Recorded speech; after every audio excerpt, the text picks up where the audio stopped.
ونوحا وآل إبراهيم وآل عمران على العالمين ذرية بعضها من بعض والله سميع عليم. آیت نمبر 33 50 نمبر صفحہ. سورت آل عمران کی 3 حصے وی. اوله حصہ کی منگا روانو پاغے کی 3 سبقونه و 3 بابونه.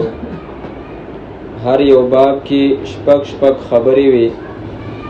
دریم باب د آیت نمبر 26 نه شروع شوی او پاغے کی 4 خبری ذکر شوی. د دې آیت نمبر 33 نه 5مه خبره ده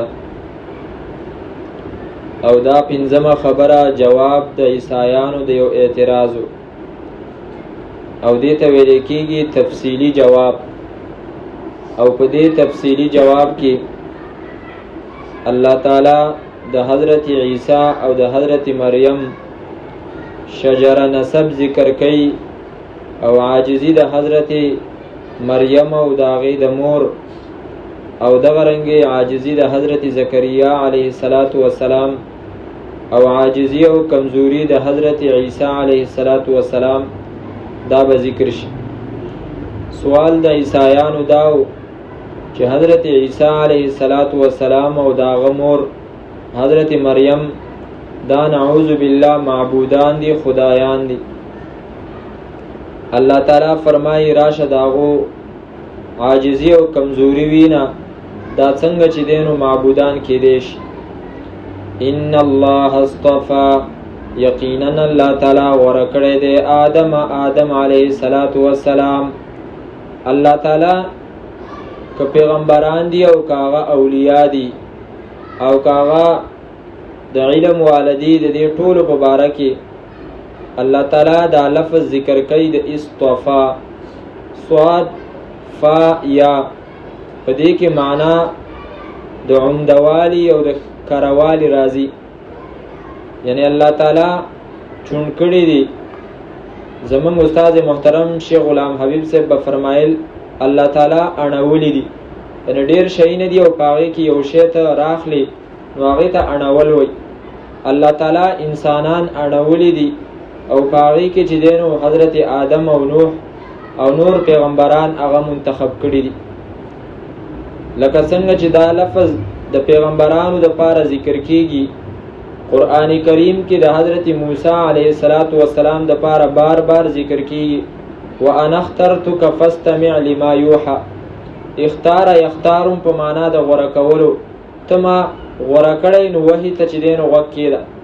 واصطنعتک لنفسي ته چې دینو ما د ځان د پاره غوړه کړی. حضرت موسی علیه السلام ته فرمای سورۃ اعراف کې براشي انی اصطفیتک علی الناس برسالاتي وبکلامی. اے موسی ما ته په خلکو باندې غوړه کړی په خپل خبرو سره او په خپل رسالت او پیغمبري سره. او دا لفظ د حضرت مریم د پاره مخامخ آیت نمبر 42 کې ذکر شوی دی او 2 ځله ذکر شوی دی. ان الله اصطفاکی اے مریم الله تعالی ته غوړه کړی واصطفاکی علی نساء العالمین. د مخلوقاتو چې کومې زنانه دي په هغو باندې تعالی برتری او غوړوالی درکړی. او دغه لفظ الله تعالی د قرآن والو د پاره چې دینو استعمال کړی دی. او الله تعالی فرمایي رستو براشي سورۃ فاطر کې ثم اورثنا الكتاب الذين اصطفينا من عبادنا. بیا دا کتاب منګه په میراث کې ورکو هغه خلقو ته چې هغه ما په خپل بندګانو کې منتخب کړیو. اصطفینا من عبادنا. او دغه لفظ نبی صلی الله علیه وسلم په حدیث کې د خپل ځان د پاره او د صحابه کرامو د پاره استعمال کړی. الله تعالی نبی علیہ السلام فرمای ان الله اختارنی واختار لی اصحابی. الله تعالی زه غوړه کړی ما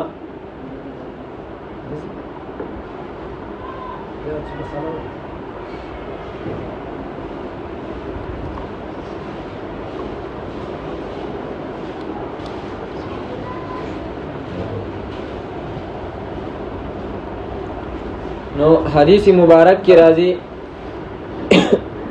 نبی صلی الله علیه وسلم فرمای ان الله اختارنی، الله تعالی ز چې دین غوړه کړی ما منتخب کړی ما، واختار علی اصحابی زما د پاره ملګری صحابه چې دین منتخب کړی، فجعل منهم انصابی و اصهاری، پاو کې زما نسب او زما خرګنۍ چې دین جوړه کړی ده.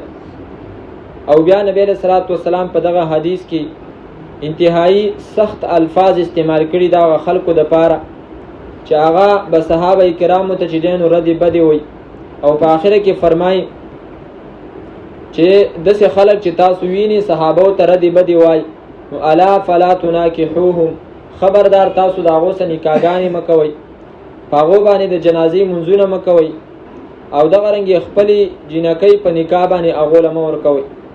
به هر حال الله تعالی فرمای که تاسو حضرت عیسی او حضرت مریم ته خدای وی د دې وجه نه چې الله تعالی منتخب کړی دي، نو بیا خو د دې نه ډېر اعلی حضرت آدم او نوح او د ابراهیم علیه السلام چې کوم خاندان دی چې هغه حضرت ابراهیم په خپله، حضرت اسحاق، حضرت یعقوب، حضرت یوسف، دا ټول چې دی نو پیغمبرانو، بیا خو پکار ده چې تاسو هغې ته معبود ویوئ، هغې ته خدایان ویوئ.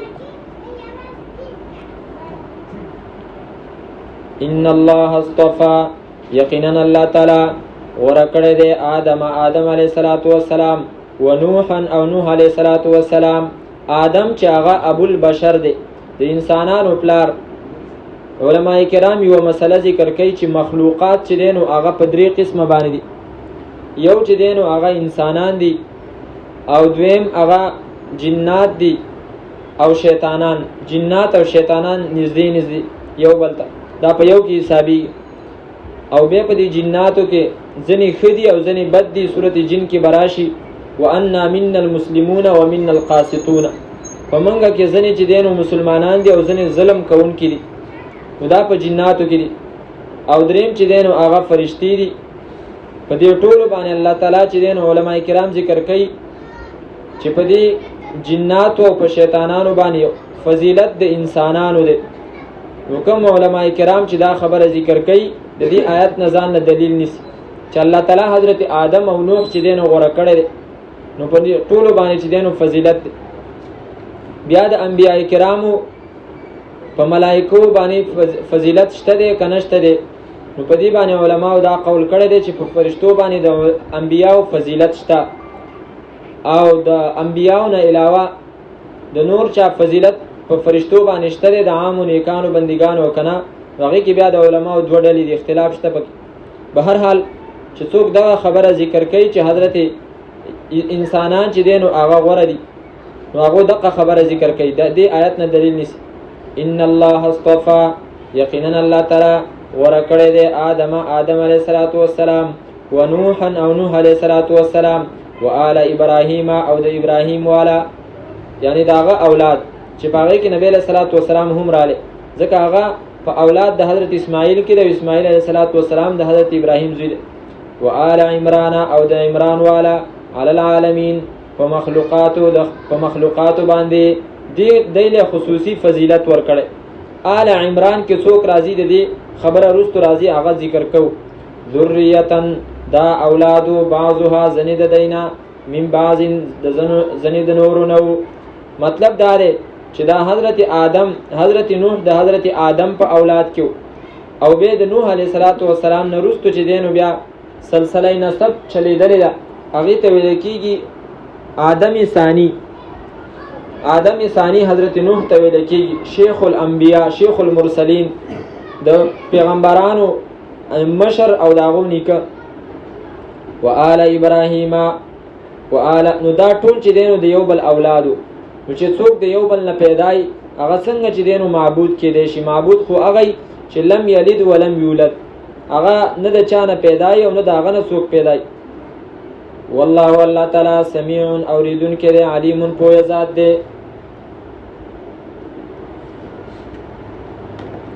اذ قالت امرأة عمران رب انی نذرت لك ما في بطنی.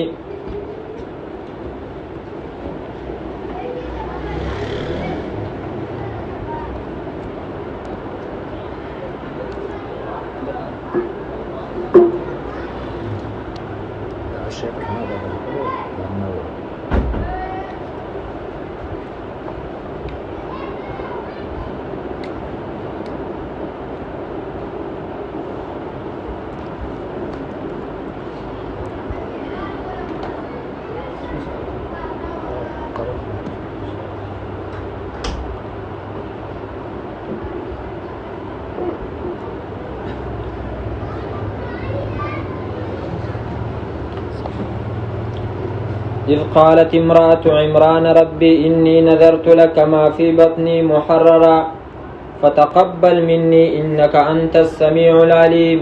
په دې آیت کریمه کې الله تعالی عاجزی د مور د حضرت مریم ذکر کوي.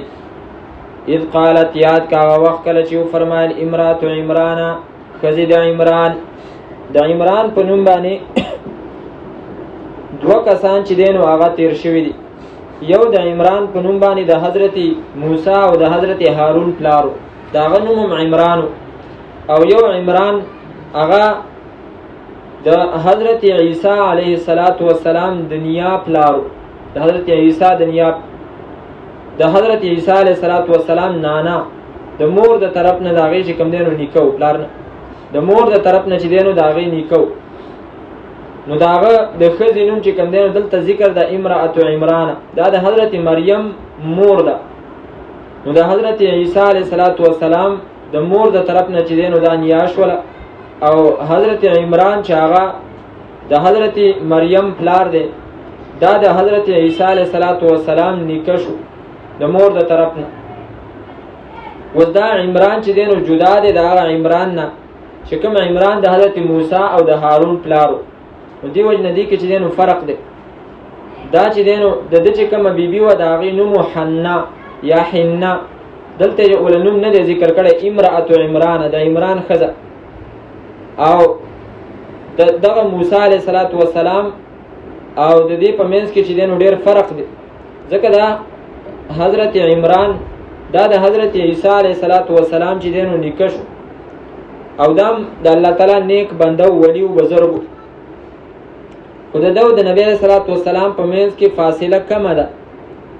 او د ده او د حضرت موسی علیه السلام د پلار د دې په منځ کې تقریبا 1800 کاله دي، 1800 کاله.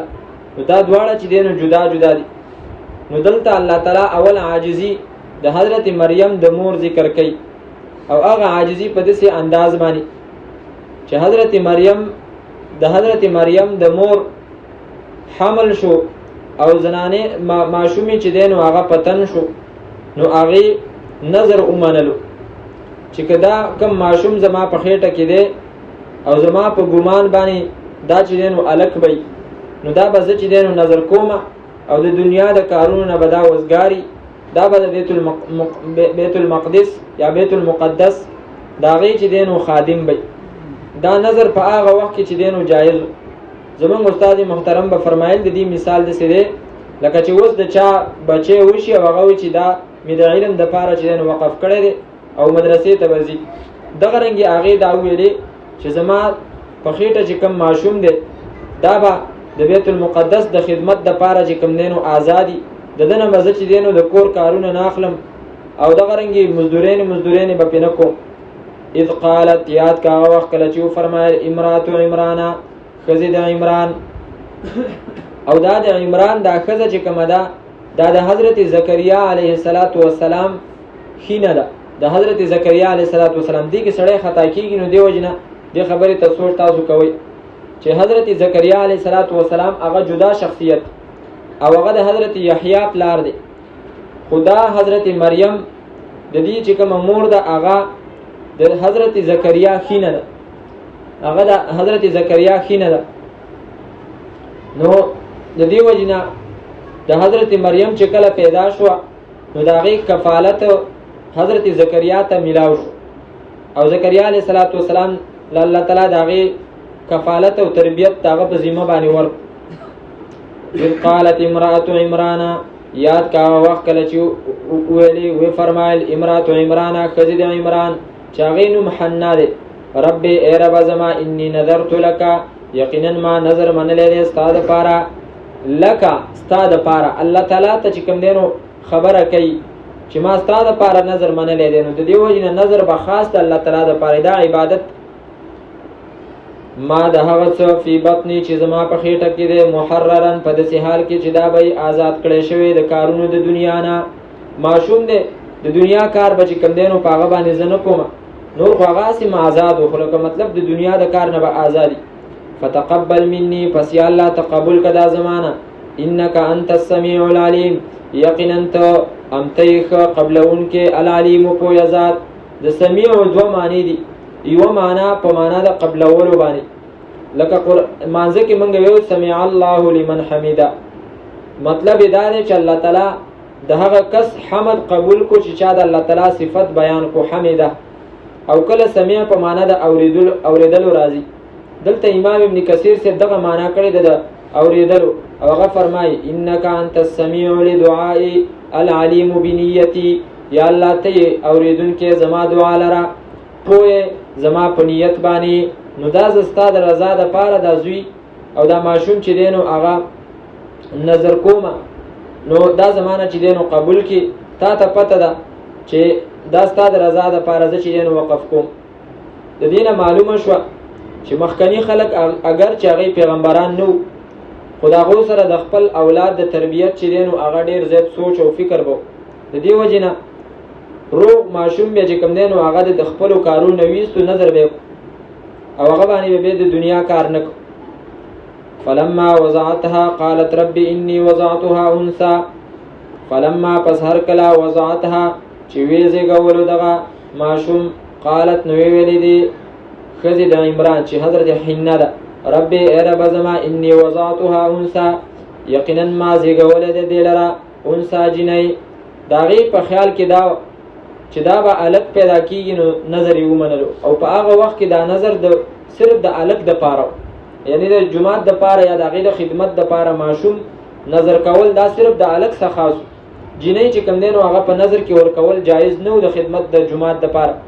او دا د بیت المقدس چې کوم په فلسطین کې دی چې هغه مسکن الانبیاء دی، د انبیاو د اوسېدو او د رهایش ځای دی، دا د هغه ځای خبرې دي. نو د بیت المقدس د پاره چې کوم دینو هغه نظر او چون کې هغه صرف د الګ څخه خاصو. نو دې چې کله لور پیدا شوله، نو دې چې دینو د غم اظهار وکړو چې دا وستو شو، زما خو اراده دا و په نیت کې چې دا به الکی او دا جنۍ چې دینو پیدا شو. د دینه معلومه شو چې حضرت مریم باوجود د دینه چې هغه د الله تعالی نیکه او د غرنګي ولیه و، خو هغه د خپل خېټې د حالت نه خبر نه و چې هغه په ګومان کې الکو هغه د شینو پیدا کیږي جنۍ.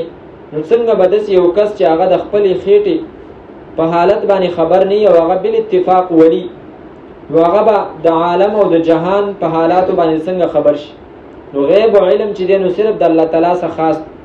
فتقبل مني قالت رب اني وضعتها انثى، الله تعالی ته خود دې پته و، والله الله تعالی عالم او ډیر خپوی دی بما پاغ سبانی وضعت چې دې سي غولېو داغي الله تعالی ته پته و. الله تعالی وي زخو په دې باندې چې دینو عالم ما خودي چې دا خبره وکړه، نو دا د شکایت په تور باندې نه بلکې خپل غم چې کوم دینو ښکارا اظهار د غم وکړو.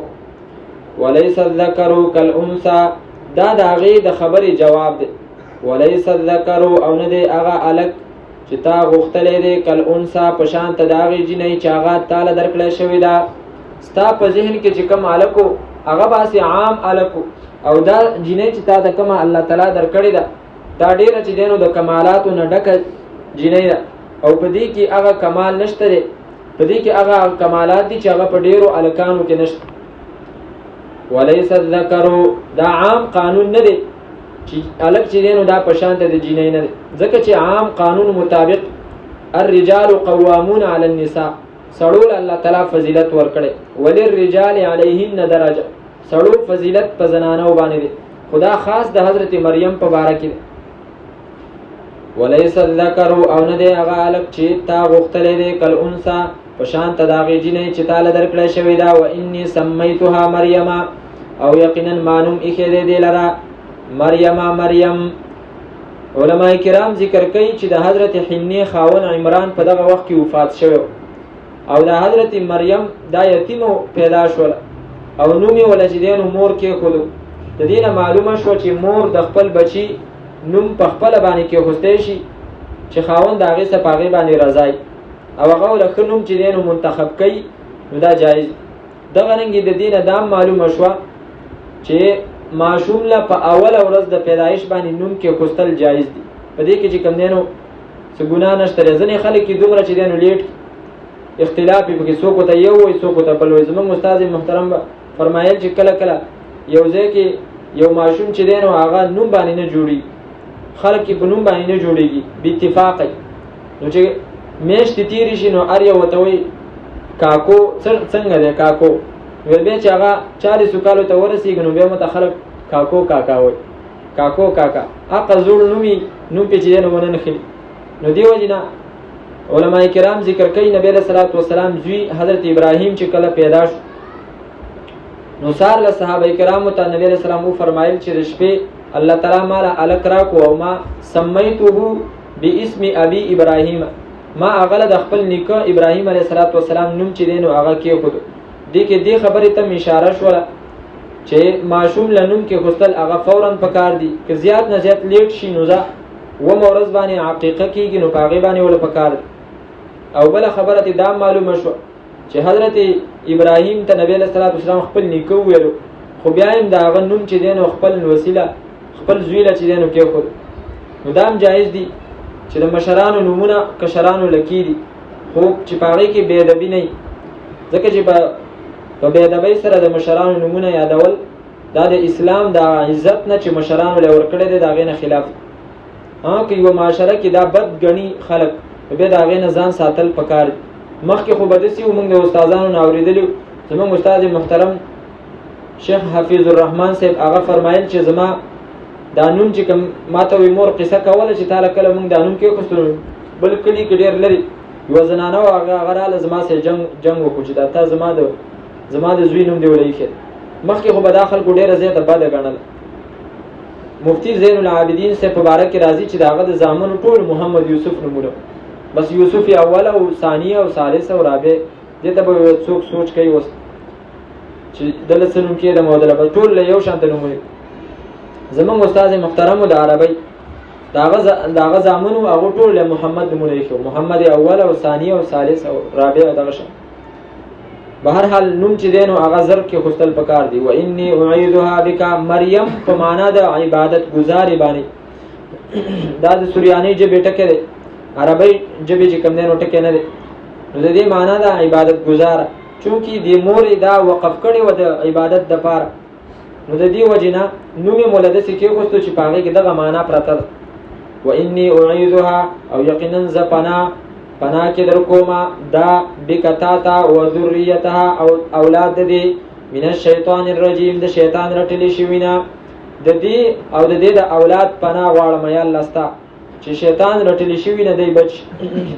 دې کې هم پته ولګېده چې حضرت مریم د هغې نیا چې د حضرت عیسی نیا دومره عاجزي ذکر کوي خپله، معلومه شوه هغه د هغې په لاس کې اختیارات د څه نه وو. لکه څنګه چې اوس خلک وایي چې نبی علیه الصلاة والسلام په لاس کې اختیارات، دا عقیده به مخکې ماسې چې ناشنا ګڼله شي. داسې به هم څوک چې نبی علیه الصلاة والسلام له چې کوم دی نو اختیارات ورکوي. یو کتاب زما لاس له رالی او د هغې باقاعده نوم و حضور صلی الله علیه وسلم مالک و مختار ہے، او په هغې کې بیا دا خبرې لیکلي چې نبی علیه الصلاة والسلام له الله تعالی خالق نے اس کو مالک بنایا. اللہ تعالیٰ چې دی نو هغه د هر څه مالک جوړ کړی دی. زمین و آسمان کے خزانوں کا قبضہ ان کو دیا، د ځمکې او د آسمان چې کومې خزانې دي د هغو ټولو قبضه نبی علیه الصلاة والسلام له الله تعالی ورکړی. دا ټول خدایي صفتونه دي چې څوک د قرآن کریم نه غافلی ناخبری نو هغه داسې قسمه خبرې چې کوم دی نو د نبی علیه الصلاة والسلام په باره کې کوي. او بیا چې کوم حدیثونه په دې خبره باندې خلک ذکر کوي چې نبی علیه الصلاة والسلام سره د هر څه اختیار دی، ټول هغه حدیثونه دي چې کوم د نبی علیه الصلاة والسلام معجزې، د معجزو اختیار جدا دی. اصل قانون د قرآن دا دی قل لا املک لنفسي نفعا ولا ضرا، چې زه د ځان دپاره د نفع او د ضرر مالک نه یم، نو ستاسو دپاره به زه څنګه مالک شم. بخاري شریف کې څو ځای چې دی نو دا حدیث راغلی دی چې نبی علیه الصلاة والسلام خپلوانو ته وایي لا املک لک من الله شیئا. قیامت په ورځ باندې به یو سړي په اوښ بیا چې کوم دی نو په ولي باندې راخستی او هغه به ما ته چغې وایي، خو زه به هغه ته ووایم چې لا املک لک من الله شیئا، زما چې کوم دی نو څه اختیار نشته دی. حضرت مریم ته حضرت فاطمې ته وفرمایل چې یا فاطمه تعملی، ای فاطمه عمل کوه، فانی لا املک لک من الله شیئا، د الله په مقابله کې زه تا دپاره چې نو څه شي مالک نه.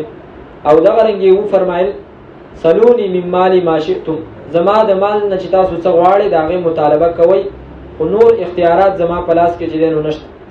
نو دا قوانین چې دی نو قرآن کریم ذکر کړي. احادیثو مبارکو کې پلان کې صحابي رالی، هغه ته نبی علیه الصلاة والسلام ویلې چې سل غواړه چې څه غواړي. اوس د دې نه چې دی نو دی دا خبره ثابته کړې ده چېرې نبی علیه الصلاة والسلام هغه له اختیار ورکړو چې ته څه غواړې هغه غواړه. وایي د دې نه معلومه شو چې نبی علیه السلام څه اختیارات وکړه، نو ځکه خو ورته وویلې چې سل چې څه غواړې نو هغه غواړه. حالانکه چې صحابي کومه مطالبه کړې ده او څه غوښتلي دي، نو نبی علیه الصلاة والسلام د هغه د غوښتلو نه وروستو هغه ته بیا یوه خبره کوي. هغه صحابي وایي اسأل مرافقتک فی الجنه، ستا ملګرتیا په جنت کې غواړم. نبی علیه الصلاة والسلام ته فرمایي چې فاعنی علی نفسک بکثرة السجود، بیا د ډیرو سجدو په ذریعه باندې زما مدد وکړه. نو که چېرته نبی علیه الصلاة والسلام څخه خپل اختیار وي، بیا دې دعا ته څه ضرورت و؟ بیا ورته دا ولې ویل ضروري و چې ډېرې سجدې کوه په عبادت باندې؟ خو هر چا ته چې کوم دی نو جنت میلاویږي. خو دا ټول د دې خبرې نښه ده او دلیل دی چې اختیارات نه وو، هغه نبی علیه الصلاة والسلام دعا کوله.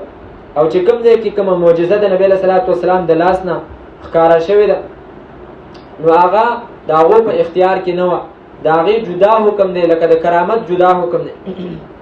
بهرحال وذریتها او پناه غواړم د اولاد د دې من الشیطان الرجیم، د شیطان رټلی شوي نه. فتقبلها ربها بقبول حسن، پس قبول کړه لره الله تعالی رب د دې بقبول حسن، په قبلولو ښایسته سره. ښایسته قبلول څنګه و چې هغه د الف په ځای باندې هغه الله تعالی قبول کړه. حالانکه نور قانون د الله تعالی دا نو چې په خدمت د جماعت کې چې دی نو جنۍ د قبول کړی شي، خو صرف خصوصیت د هغې و د حضرت مریم، نو هغې قبول کړه. وانبتها او لویه کړه دې لره نباتا حسنا، په لویولو ښایسته سره. علما کرام ذکر کوي چې عامه جنۍ چې هغه به په کال کې څومره غټېدله، حضرت مریم به په میاشت کې غټېده. چې کومه جنۍ به په میاشت کې څومره غټېده، هغه به په ورځ کې هغومره غټېدله. او امام عطا دلته ذکر کوي وانبتها نباتا حسنا، چې الله تعالی را زرغون کړه هغې لره په را زرغونولو ښایسته سره. وایي څنګه به د هغې را زرغونول ښایسته نه چې د هغې میوې په شکل د حضرت عیسی کې دي. لکه د بوټي میوه چې کوم دی نو هغه څنګه وي، نو هغومره د ونې قیمت او د هغې چې دی نو هغه لویوالی او د هغې چې دی نو مرتبه وي. د حضرت مریم میوه چې دی نو هغه ځکه اولاد میوه، حضرت مریم میوه چې دی نو حضرت عیسی و. حضرت عیسی څومره لوی پیغمبر دی، اولو العزم، نو هغه وایي چې الله تعالی ښایسته را زرغونه کړه چې میوې وله په شکل د حضرت عیسی کې ورکړه. وکفلها زکریا، او الله تعالی پرورش کې ورکړله دا مریم حضرت زکریا علیه السلام ته. د هغې د پرورش مسله وه ځکه چې دا خو خدمتګاره جوړه کړې وه د مسجد اقصی او د بیت المقدس، نو هلته خو د هغې خامخا تربیت پکار و. او قصص القرآن کې حفظ الرحمن سیوهاروي صاحب ذکر کړي دي چې د بیت المقدس په دې کې دننه یو مقام دی چې هغې ته هیکل وایي. هغه هیکل کې اختیارات هر چاته نه وو، هغه ځینې خلکو ته چې دی نو حواله و، او هغو ته به دی چې دی نو کاهن ویلو. یو خو ګوره عام زموږ د اسلام چې کوم کاهن دی هغه خو کافر دی، ترویتی او کاهن چې هغه د غیب خبرې ورکوي، چې هغه د غیب خبرې چې کوم دی نو هغه خلکو ته کوي. یو هغه دی، او یو چې دی نو د هغې زمانې صرف نوم د کاهنو، نو هغه نوم د کاهن هغه به معزز سړي ته به چې دی نو ویلو. نو په هغې کې حضرت زکریا علیه السلام هم، او بل د حضرت زکریا د هغې د ترور خاوند. د دې وجې نه الله تعالی دا حضرت مریم دته په پرورش کې ورکړله چې د دې پرورش په ته کې اوس اگر چې هغه د دې نه خو نامحرم و، خو دا خو ماشومه وه، نو دې وجې نه هغه چې دی نو د هغې د دې تربیت اخیستلی شو. بهرحال د دې واقع مخامخ راځي تفصیلي چې دا 29 کسانو اختلاف پیدا شو. یو ویل زه به د دې پرورش کومه، او بل ویل زه به یې کومه. دیو دا مطالبه ولې وکړه؟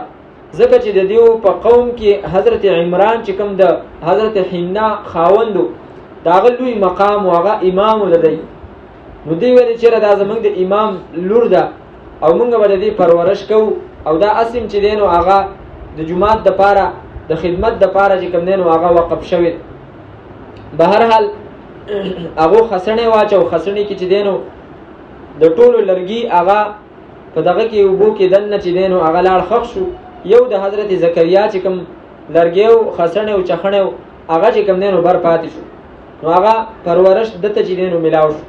اوس د هغې دپاره یوه کمره چې دی نو جوړه کړه په یو ځای کې د هغې د عبادت دپاره چې دا به هلته ناسته وه. نو هغې خواله به حضرت زکریا ورتلو. کلما دخل علیها هر کله به چې داخل شو هغې ته داخل به شو علیها د هغې خواته زکریا حضرت زکریا علیه السلام المحراب کوډګۍ ته ځای د عبادتو. جومات ته چې کوم دی نو محراب ویلی کېږي ځکه په هغې کې د شیطان سره جنګ کېږي. محراب د حرب نه دی، حرب جنګ ته وایي. وجدان هو به مندلو عندها د هغې سره رزقا رزق. حضرت زکریا علیه السلام به دې تپوس و چې کله به یې مخاله ورلې د هغې څه به چې دی نو میوې پرتې وي. میوو ته رزق ویلی کېږي. مخکې تیر شوي قالوا هذا الذي رزقنا قال يا مريم. هو به فرمایل حضرت زکریا یا مریم اے مریم انا لك هذا د کوم طرف نه دي دا د کوم طرف نه دي ستا دپاره هذا دا میوې دا نعمتونه. قالت نو به فرمایل هغې د حضرت مریم هو من عند الله دا د طرفه د الله تعالی نه دی. علما کرامو دلته ذکر کړي چې څنګه د حضرت مریم زوی حضرت عیسی هغه په زانګو کې چې دی نو خبرې کړې قال انی عبد الله آتانی الکتاب وجعلنی نبیا. دغه رنګې حضرت مریم په ماشوموالي کې خبرې کړي خو هغومره ماشومه نه وه چې څومره هغه حضرت مریم خو به هر حال ماشومه وه. خبرې چې کومې کړي دي هغه د توحید دي چې دا د الله تعالی د طرف نه دي. ان الله یقینا الله تعالی یرزق رزق ورکوي من یشاء چاله چې وغواړي بغیر حساب بې د حسابه. یوه واقعه چې دی نو هغه تېره شو چې په هغې کې د حضرت عمران لور پیدا شوله او د حضرت عمران بیبي حضرت حنا چې دی نو د هغې نظر منلی و خو د هغې دا ګمان و چې دا به هلک پیدا کېږي. هغه هلک پیدا نه شو، جینۍ شو. یوه دا واقعه وه. دا واقعه اوس یو طرف ته کېده. بله واقعه حضرت زکریا علیه السلام د حضرت زکریا علیه السلام تذکره د قرآن کریم په 18 آیتونو کې چې دی نو هغه ذکر شوی او دا د بني اسرائیل په اخرنو پیغمبرانو کې د حضرت عیسی نه مخکې او دا د حضرت عیسی علیه السلام د ترور خاوند. د ده عمر چې کم دی نو تقریبا ځینې علما فرمایي 90 کاله ته رسېدلی او ځینې 120 کاله ته رسېدلی خو د ده اولاد نه کېدو. او د ده چې کوم په خاندان کې وارثانو هغه علما کرام ذکر کوي سورت مریم کې براش چې دا انتهایی شریر خلق او دا هغه د دین په لحاظ سره د چې دینو نایبواله نشو کولی. نو دی وجه نه حضرت زکریا علیه السلام په زړه کې دغه خیال خو د مخکې نه و خو دغه دعا یې چېرته کړې نه وه چې الله ماله چې دینو بچي راکړه. دا دعا یې نه وه کړې. کله چې حضرت مریم خواله رالی او هغې خواته به میوې پرتې وي او هغه میوې به د بې موسمه وي. د جمعې میوې هغه به په اوړي کې وي او د اوړي میوې هغه به په جمعې کې د هغې سره موجودې وي. نو هغه په ذهن کې دا خیال رالی چې دا حضرت مریم له الله تعالی بې موسمه میوې ورکوي نو دغه میوه د بچي میوه هغه مال الله تعالی راکولی شي او په دې کې اسبابو ته چې دی نو ضرورت نشته دی. الله تعالی بغیر د اسبابو کارونه کوي. نو دې وجې نه هلته دعا وکړه خو دلته الله تعالی د هغه دعا صرف مختصر ذکر کړې ده. باقي تفصیلي دعا تاسو سورت مریم راواړوئ. په سورت مریم کې هغه تفصیلي دعا د هغې ذکر شوې ده. 276 صفحه ده او آیات نمبر اول سرنا کاف ها یا عین صاد ذکر رحمت ربک عبده زکریا اذ نادا ربه نداء خفیا. کله چې هغه آواز وکړو خپل رب ته نداء خفیا آواز پټ آواز یې وکړو او دعا چې کوم دی نو علما ذکر کوي پټه پکار ده ځکه دی کې اخلاص ډیری او د ریاکارۍ نه په دې سره سړی ډیر بچ کیږي. قال اوس هغه چې کومې خبرې ذکر کړي نو د دې نه پته لګي چې دغه دعا یې بالکل چې دی نو په آخري عمر کې کړې وه. قال وی فرمایل رب ای رب زما انی وهن العظم یقینا زچې ما کمزوري شوي دي اډوکي مني زما واشتعل الرأس او لمبه والي د سر زما شیبن د بوډاوالي تک سپین شوی دی ولم اکن بدعائک رب شقیا او نو مزه یا الله په بلنه ستا باندې رب ای رب زما شقیا نامراده مخکې مې چې کومې دعاګانې کړي دي هغه هم تا قبولې کړي دي په هغې کې هم زه چېرته نامراده شوی نه یم اوس زما په زړه کې یوه دعا ده ښه دعا ولې غواړي ځکه واني خفت الموالیا او یقینا زه ویرېدم د وارثانو نه من ورائي زما نه رستو وکانت امرأتي عاقرا او د بیبي زما شنډه عمر د هغې 90 کاله دی یا 80 کاله فهب لي نو یا الله راوبخه ماته من لدنک د خپل طرف نه ولیا یو نائب چې هغه زما نائب والی کوي په څه شي کې نائب والی یرثني میراث لي زمانه و یرث من آل یعقوب او میراث لي د یعقوب علیه السلام د آلنا اوس دا میراث د ده چې کومې د هغې د کوم دپاره دعا کړې ده دا د علم میراث ځکه د ده خو میراث چې دی نو د یعقوب علیه السلام د اولاد میراث په هغې کې د حضرت یحیی د حضرت زکریا د زوی څه کارو هغه خو مخکې تقسیم شوی خو د هغو میراث هغه د علم میراث نو د دې وجې نه دا دعا وکړه چې زما کوم میراث دی دینداري او د یعقوب علیه السلام نه پاتې چې کوم میراث دی هغه ته میلاو شي وجعله رب رضیا او یا الله وګرځوه دلاره ای رب زما رضیا پسندیده چې ستا خوښي نو بیا دته چې کوم دی نو خوشخبري ورکړی شوه یا زکریا او د هغه نوم هم الله تعالی چې دی نو ولکه خود لم نجعل له من قبل سميه یحیی نوم شو په معنا د راژوندي کولو باندې او د دې یحیی په ذریعہ باندې د مور چې کوم رحمو چې هغې نه اولاد نه کېدل الله تعالی راژوندی او دا د هغو خوش قسمته پیغمبرانو نه دی چې د هغو نومونه الله تعالی په خپله باندې ایښي دي چې په هغې کې حضرت اسحاق هم دی دغه رنګې حضرت یعقوب دی وبشرناه باسحاق ومن وراء اسحاق یعقوب نو دغه رنګې الله تعالی ما زیره ورکو هغه لره حضرت ابراهیم ته د اسحاق او د هغه نه وروسته د یعقوب لا یعقوب پیدا شوی نه دی د مخکې نه الله تعالی نوم چې دی نو ذکر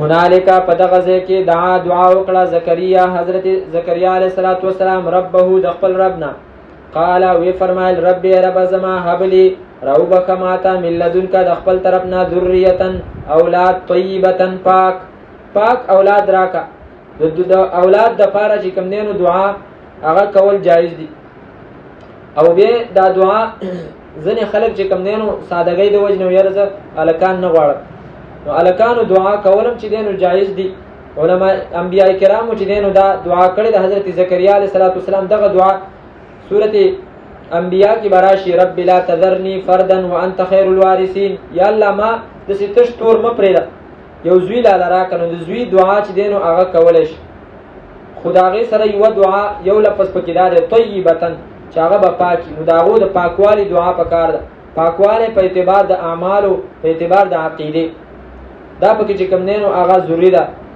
ځنې اولاد د پلار د سر درج نو دا غینه د بچ کېدو لپاره سورۃ فرقان کې الله تعالی د مؤمنانو صفت ذکر کړی دی او پاغي کې یو صفت دا ذکر کړی دی چې دوی دا دعا کوي ربنا هب لنا من ازواجنا وذرياتنا قرة اعين دسترګو یخواله زمون په اولاد کې وګرځاو انک یقینا انت سمیع الدعاء اوریدونکې د دعاګانو فنادته الملائکه پس आवाज کو د فرشتو او هو قائم په داسې حال کې چې دا ولاړو یصلی چې مونږه کولو په محراب په کوډګۍ کې په زید عبادت خانه کې ولاړو یصلی او د چې دینو مونږ کولو یا یصلی په معنا د دعا باندې راضی دلته علماء ذکر کړی دي چې معلومه شو خپل مرادونه د الله تعالی نه په منځونو سره وختل پکار دي لکه الله تعالی فرمایي دا ولاړو مونږ کو او فرشتو دته چې کوم دینو आवाज وکړو ان الله یقینا الله تعالی یبشرک زیر درکې تا ته بیحیا په یحیا سره مصدقا بکلمه من الله چاغه به تصدیق کوونکی د کلمې د الله تعالی ګوره حضرت یحیا دا د حضرت عیسی علیه السلام د ترور زوی دی دای د ترور زوی دی او د حضرت یحیا د حضرت عیسی علیه السلام نه تقریبا شپږ میاشتې چې دینو دا مشل دي کې مخکې به اکثر چې دینو خطا کیدون به هر حال تاسو په دې ترتیب باندې ځان پوهه کړئ اول چې کوم دینو هغه زکریا حضرت حنا چې دینو دعا وکړه او هغه دعا په نتیجه کې الله تعالی هغه له حضرت مریم ورکړه او بیا حضرت مریم ته چې کوم دینو بې موسمه میوې ملاوي دي، نو د هغې د وجې نه حضرت زکریا دعا وکړه چې الله مال اولاد راکړي.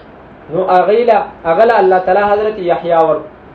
او بیا چې دی نو دغه مریم دغه غټه شوه او بغیر د خاوند د هغې چې کوم دی نو الله تعالی په کلمه د کن سره د هغې په رحم کې چې دی نو ماشوم د حضرت عیسی علیه السلام په شکل کې پیدا کړ. نو دا یحیی د حضرت عیسی نه 6 میاشتې چې دی نو مشر شو. او دا یحیی دا داسې پیغمبر دی الله تعالی فرمایي چې زما د کلمې تصدیق وکړي. اوس هغه کلمه چې دی نو هغه حضرت عیسی دی. ولې ځکه هغه چې دی نو په کلمه د کن باندې پیدا دی. عام ماشومانو کې چې کوم دی نو السبب هغه مور او پلار دي، خو د حضرت عیسی علیه السلام په باره کې یو سبب شته چې هغه مور ده، خو بل سبب چې دی نو نشته دی چې هغه پلار دی. او د هغې په ذریعه باندې د هغې په ځای کن د الله تعالی د طرف نه کلمه د کن چې کوم دی نو هغه ده. نو ځکه الله تعالی حضرت عیسی ته کلمه وایي.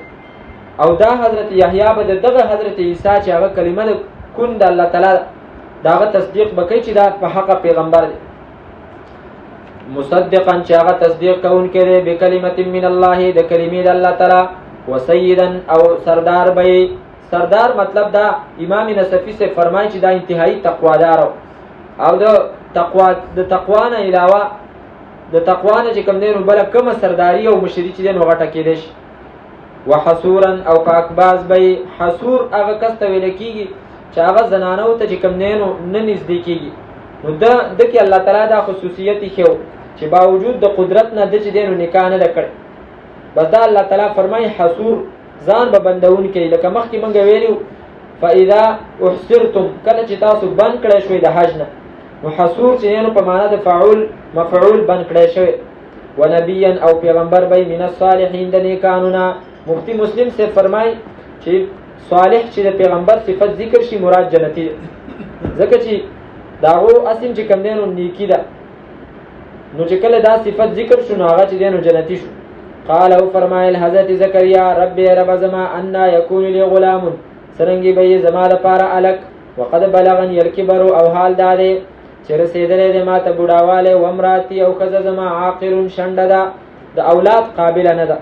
شاه عبد القادر محدث دهلوی سے ذکر کوي، هغه دلته عجیبه خبره ذکر کړي. هغه وایي الته چې د غختلو نو حیرانېدل نه، الته چې سوال کولو چې الله مال چې کوم دینو زوی راکې او کته پته وشت علی الراس شیبا سر می چې کوم دینو هغه سپین شوی او خزه می چې کوم دینو بډای ده.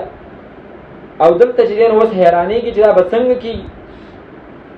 نو الله تعالی ورته وفرمایل قال او فرمایل کذلک الله دغه رنګ الله تعالی یفعل کوي ما هغه څه یشاء چې وغواړي. علما کرام ذکر کوي چې دی زکریا علیه السلام دا سوال ولې و چې زما د زوی به چې کوم دینو د الک به څنګه پیدا کېږي. ول اصل کې چې دینو داغه دا مقصد و چې الله آیا زه به واپس چې نو ځوانېږم او سر به مې توریږي ګیره به مې توریږي او دغه رنګې بیبي به مې چې دی نو ځوانېږي او که نه ما ته به د دویم واده حکم کې چې دویم واده وکړه او په هغې سره به الله تعالی چې کوم دی نو بچی درکړي. دا یې مقصد و. الله تعالی ورته وفرمایل نه کذلک ته به په دغه حالت باندې ځکه چې دا د الله تعالی قدرت دی بغیر د اسباب او الله تعالی چې دی نو دا ټول کارونه کوي. کذلک الله دغه رنګ الله تعالی یفعل کوي ما هغه څه یشاء چې وغواړي. قال او فرمایل حضرت زکریا رب رب زما اجعل لي آیه وګرځوه زما دپاره یوه نښه راته چې کوم دی نو هغه جوړه کړه چې ما ته پته ولګي چې زما د بیبي ماشوم چې کوم دی نو هغه په تن باندې چې دی نو اوس جوړ شو او ما ته پته ولګي. قال او فرمایل الله تعالی آیتک نخسته اندازه لا تکلم الناس چې ته به خبرې نشي کولی د خلکو سره 3 ایام 3 ورځې الا رمزه مگر په اشاره باندې. بس دا ستا چې دی نو نښه شو چې کله ته د خبرو نه عاجز او کمزوری شو نو پوه شي چې اوس الله تعالی ستا د بیبي په تن باندې چې کوم دی نو ماشوم کو. او دا وروسته به هم راشي سورت مریم کې واذکر ربک کثیرا او یادوه رب دې کثیرا ډېر وسبح او پاکي بیانوه بالعشي بیګا والابکار او سبا. عشي او ابکار دا 2 الفاظ دي خدا استعمالیږي اکثر د همیشوالي دپاره. اصل خو د عشي دا هغه وخت ویل کېږي چې کله نور د سر نه واوړي زوال نه وروستو د ماخوستنه پورې چې څومره وخت دی ته عشي وایي. او ابکار د صبح صادق چې راوخیږي د هغې نه د څاښ د ټیمه پورې چې څومره ټیم دی هغې ته ابکار وایي. خو مراد د دې نه چې کوم دی نو هغه همیشوالی دی، مطلب په هر ټیم کې د الله تعالی پاکي چې دی نو بیانوه. تفسیر ماجدي صاحب هغه ذکر کوي چې دې نه مراد همیشوالی دی. هغه بیا چې دی نو هغه یو شعر ذکر کوي چې اردو کې شعر دی، چسکا پڑا ہے جام کا یہی ہے شغل صبح و شام کا، چې د شراب او عادت زما جوړ شوی دی او دغه مې چې کوم دی نو سهار او ماښام دغه مې کار دی. وسبح او پاکي بیانوه بالعشي بیګا والابکار او سبا. په سورت مریم کې سنور الفاظ چې دی نو هغه ذکر دي، همدغه مخکنی 276 صفحه ده. آیت نمبر 10 ته قال رب اجعل لي آیه، ویلی حضرت زکریا یا الله وګرځوه زما دپاره یوه نښه. قال او فرمایل الله تعالی آیتک نښستا اندادا لا تکلم الناس، چې ته به خبرې نشي کولی د خلکو سره 3 لیال سویه 3 ورځې برابر، یعنی 3 ورځې مسلسل. فخرج پس راووتو علی قومه په خپل قوم باندې من المحراب د کوډګۍ نه د عبادت خانې نه. خلک چې کوم دی نو بار دا راووتو فاوحى الیهم نو اشاره وکړه هغو ته ان سبحوا بکرة وعشیا، دا چې پاکي بیانوئ تاسو سحر او بیګا. نو هغو ته دا خبره چې کوم دی نو وکړه. علماء کرام ذکر کوي چې دا خبره ورته ولې ذکر چې تاسو د الله پاکي ذکر کوئ بیانوئ. یو خدا چې پاکي بیانوئ دغه ټیم چې کوم دی نو د حضرت زکریا د تسبیحاتو ټیم، نو مطلب تاسو چې دی نو تسبیحات ویوئ. او زمونږ استاد محترم شیخ عبدالشکور صاحب هغه به عجیبه دلته چې کوم دی نو نکته ذکر کوه، او هغه فرمایي چې حضرت زکریا خلکو ته ویلي چې تاسو تسبیحات ویوئ. مطلب دا چې تاسو ماحول دینی جوړ کړئ، دینی ماحول جوړ کړئ د دې لپاره چې کوم ماشوم پیدا کیږي چې هغه سترګې کولاوي نو چې هغه ته دینی ماحول هغه ملاو شي.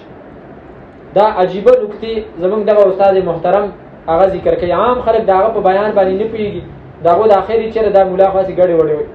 زمونږ جمعه ته چې کله مونږه خال کې سبق ویلو مونږه بیان راوستو، نو هغه په ورځ کې د وټونو ورځې نو او استاد بیان وکړو. په بیان کې کتاب ډیر ذکر، نو په هغه محله کې یو ملک سکندر نوم یو، نو هغه چې کله شیخ صاحب بیان بس کو نو بیا محتمیم صاحب د خال هغه بیان کوو. محتمیم صاحب لهجه دومره واضحه وه چې انتهایی صفا اندازو داغه بالکل خبره به واضحه کول.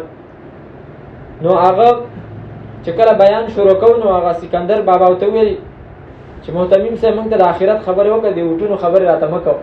هغه هلته شیخ صاحب کتاب یادو، وټونه یې نه یادول، خو په خبره باندې هغه پوه نه شو. نور دومره انتهایی جوور عالم چې هغه الله تعالی د قرآن کریم څومره پوهه ورکړي او د هرې زمانې قرآن کریم د هرې زمانې مطابق هغه فټ کول او د فتنو نشاندهي کول او بیا د قرآن نه د هغې حل راایستل، هغې ته به چې کوم دی نو واقع ټول علما هغه ته چې نو حیران. مختصر خبره او په هغې کې دومره لوی مقصد به چې دی نو هغه پکې پروت. نو هغه فرمایي ماحول چې دی نو دیني جوړ کړي د دې لپاره چې حضرت یحیی سترګې په دینی ماحول کې چې دی نو هغه کولاو کړي. واذکر ربک او یادوه رب دی کثیرا ډیر، وسبح او پاکی بیانوه بالعشی بیګا والابکار او سبا. ان الله اصطفى یقینا الله تعالی غوره کړی دی آدم علیه السلام ونوحا او نوح علیه السلام وآل ابراهیم او آل ابراهیم وآل عمران او آل عمران علی العالمین په مخلوقات باندې ذریه په داسې حال کې چې دا اولادو بعضو حاضنې د دینا من بعض د زنو نور نو. والله الله تعالی سمیع اوریدونکی دی علیم پوهه دی. اذ قالت امراتو یاد کا وخت کله چې فرمایل امراتو عمران خزی د عمران رب ای رب زما انی نذرتو یقینا ما نظر منلې دی لکه ستا دپاره ما د هغه څه فی بطني چې په خېټه زما کې محررا په داسې حال کې چې دا به آزادي. فتقبل مني پس قبول کې یا الله ته مني زمانہ انک یقینا انت السمیع تی قبلون کې یا انت السمیع تی اوریدون کې العلیم پویا اوریدون کې زما دعا لرا العلیم پویا زما په نیت باندې. فلما وضعتها هر کله چې وزګول دا قالت نو فرمایل رب رب زما انی وضعتها یقینا ما وزګول او غیلرا انسا جنې والله الله تعالی عالم ډیر خپویو بما پاس باندې وضعت چغه وزګو وليس الذكر او نه دی غالب چې هغه غختل او کل انثى وشان تراغ جنې چې هغه ورکړل شوی دا غیتا واني سميتها او یقینا مانم اخره دی لرا مریم واني او یقینا ز اعيذها پنا کې ورکوما دغه مریم بکستا وذریتها او اولاد داغي ستا په پنا کې در کوم من الشیطان الرجیم د شیطان رټلی شوی نه فتقبلها پس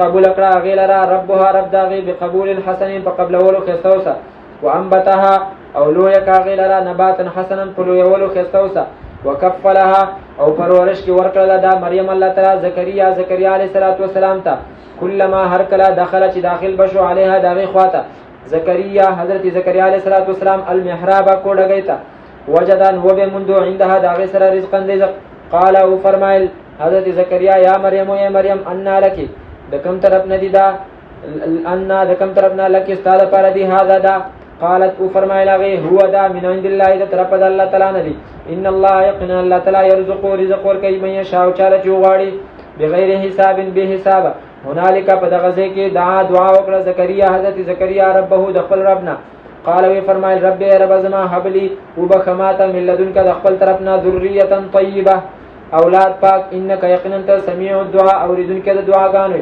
فنادته الملائکه پس आवाज کو هغه ته فرشتو او هو په دې حال کې چې هغه قائم ولاړو یصلی چې مونږ کو په المحراب په عبادت خانه کې ان الله یقینا الله تعالی یبشرک زیر درکې تا ته بیحیا و یحیا سره مصدقا په دې حال کې چې هغه به تصدیق کوونکې بکلمت من الله د کلمې د الله تعالی چې حضرت عیسی و سیدا او سردار به او حسورا او پاکباز به ونبيا او پیغمبر به من الصالحین د نیکانو قال او فرمایل حضرت زکریا علیہ السلام رب رب زما ان یکونو سرنګ بشی زما د پر غلام الک وقد بلغني او حال دا چې رسیدل د ماته الکبر بډاواله و امراتی او خذ زما عاقر شنددا قال او فرمایل الله تعالی كذلك دغرنګي الله یا د فرشتي ویلي قال او فرمایل د فرشتي كذلك دغرنګي الله تعالی يفعل كما يشاء چوالي قال او فرمایل حضرت زکریا رب رب زما اجعل لي آیه وګرځو زما لپاره نخا قال او فرمایل الله تعالی آیتک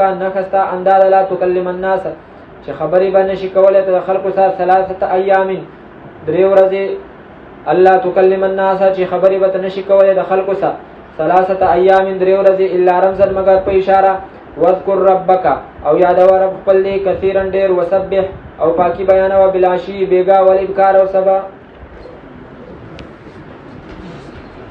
الحمد لله رب العالمين والعاقبة للمتقين والصلاة والسلام على نبينا محمد وآله وصحبه أجمعين ربنا آتنا في الدنيا حسنة وفي الآخرة حسنة وقنا عذاب النار ربنا اغفر لنا ذنوبنا وكفر عنا سيئاتنا وتوفنا مع الأبرار ربنا وآتنا ما وعدتنا على رسلك ولا تخزنا يوم القيامة إنك لا تخلف الميعاد يلا دا درس زمن قبول ومنظور يلا بدي كم غلطين كي من تماف يلا دا غير اصلاح کول توفیق راک يلا دي قران کریم سره زمونږ د تعلق دا د مرګ پورې وسات يلا دا قران کریم زمونږ د ژوند رڼا جوړه زمونږ د قبر رڼا جوړه زمونږ د حشر او کل صراط کې زمونږ ملګری جوړ الله څومره کسان بیماران دي هغه ته شفای کامله عاجله ور چا څومره ضروري حاجتونه دي الله دې د غیب د خزانونو له پوره يلا دې کور کې خیر او برکت واچوي يلا دې کې